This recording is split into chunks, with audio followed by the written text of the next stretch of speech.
Ал құрметті ағайындар, ассалаумағалейкум. Кеш жарық. Менің мынау қолдан жасап шыққан үшінші пешім. Ұзақ уақытқа жанатын. Қазір системаны полный қосып қойдық. От жанып тұр. 3 сағаттай болды жанып тұрғанына. Теплый полдың біреуін ашып қойғам. Ысып тұр теплый пол ар жақтағы комната. Обычный кішкентай мотор қоя салдым.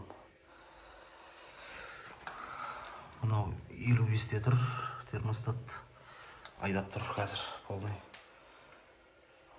Өйткені мына жерді 70-ке қойғам. Міне бер жағымен есептеледі. 70-ке қойғам, сол 70-ті стап тұр қазір. Бұл жерде 90 градус.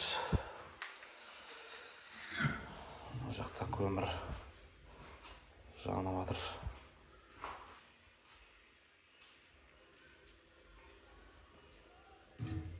Қазір көрсету мүмкін емес екен бұны. Батарейканың бәрі жақсы ысып тұр.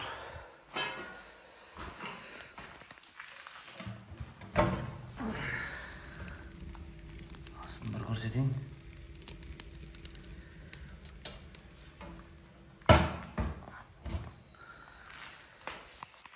Енді мына жерде ремонт бітсе, үйдің осыны краскілеп тастаймыз.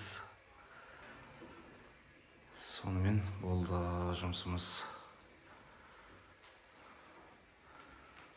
Оған тағы да мына жақта жасалып жатқан жұмыстарды біткеннен кейін түсіретін болам.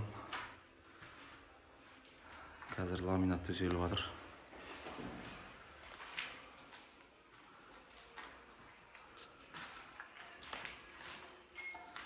Мен бұны неге көрсетіп жатырмын десеңіздер, қазір TikTok'та да әр жерде көбейіп кетті. Ауылдық жерде, газ жоқ жерде газ қосып атқан кісілер көп. Ол нәрсені қосып көргенбіз. Кезінде расходы өте көп болып кетеді. Қолдан қосқан баллонмен сжиженный газге газ қосып пеш жалғағандар. Енді жұмыс басты адамдарға мынау лучший менің советім. Осы стройка саласында, құрылыс саласында қанша уақыт жүріп, сондағы тәжірибеммен бөлісетін болсам, осындай ұзақ мерзімге жанатын пеш алсаңыздар, оның ішінде де түрі көп. Кәсіпке кірсеңіз 300 мыңнан басталады да кете береді. Бұл жерде айтпағым, мынау таза механика түрі, бункерный деп аталады. Мынаған көмір салып қоясыз, болды. Мына жақтың ішінде өз 3 оборот болады. Алдыңғы видеода салғам. Градусты мынау реттеп отырады. Осы 70-ке қойсаңыз 70, 60-қа қойсаңыз 60. Өзі 60-тан төмен түссе, мынаны өзі көтеріп ашып алады.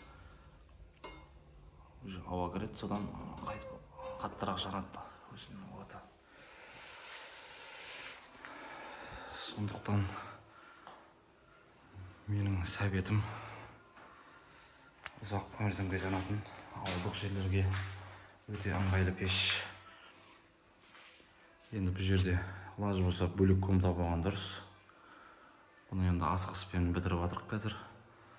Ертең мына жақтан, мына жерден есіктің орны бар дейді. Осы жерден ашып, сыртқа комнатаға шығарам дейді келесі жылы. Сол кезде қайтадан шығаратын боламыз бұны. Пока биылша осылай тұрады. Мына жердің бәрі кафелденеді. Ертең біткесін көрсетемін, Құдай қаласа. Арнаға жазылып бөлісіп отырыңыздар, сұрақтарыңыз болса. Сәттілік тілеп қойыңыздар, ұнап жатса лайк басып қойыңыздар.